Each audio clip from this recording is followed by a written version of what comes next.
Tanks, they sure are cool, aren't they?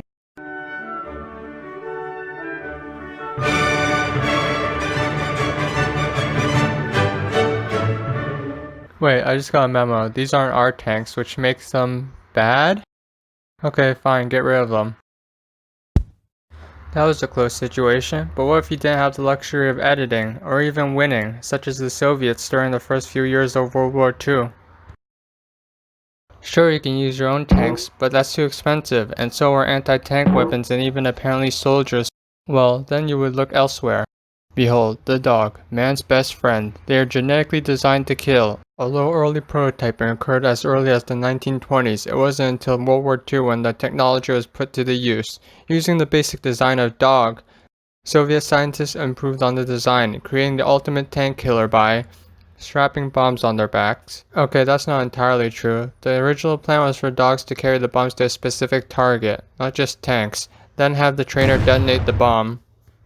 These exploding dogs would come to be called Sobaki Zistrebitelyi Tankov by the Russians, Panzerabwehrhunde by the Germans, and a fun night by my neighbors. Although there was initially some success, the introduction of new environments and targets confused the dogs, causing them to go back to the owners and putting them both in danger.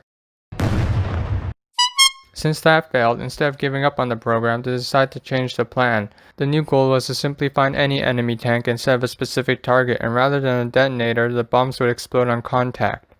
With this new plan, the dogs were introduced to battle. In their first use in 1941, a whopping 4 out of 30 dogs reached their targets, and an even more whopping 6 returned back to the Soviet lines and exploded.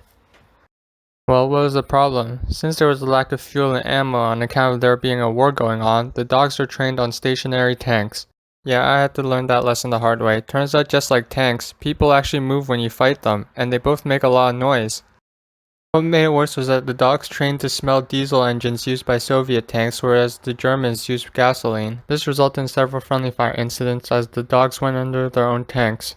Overall, they had a poor performance, with the most effective usage being at Kursk, with 12 tanks being disarmed by 16 dogs. Despite this seemingly poor performance, the government claimed that 300 tanks were destroyed and would continue to train dogs in the art of warfare until 1996, even after the shift from open warfare to the espionage era.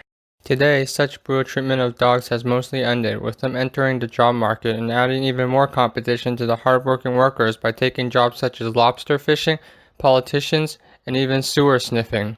Can't we go back to a time when a man could get a job without fear of not only having robots, but dogs taking their jobs as well?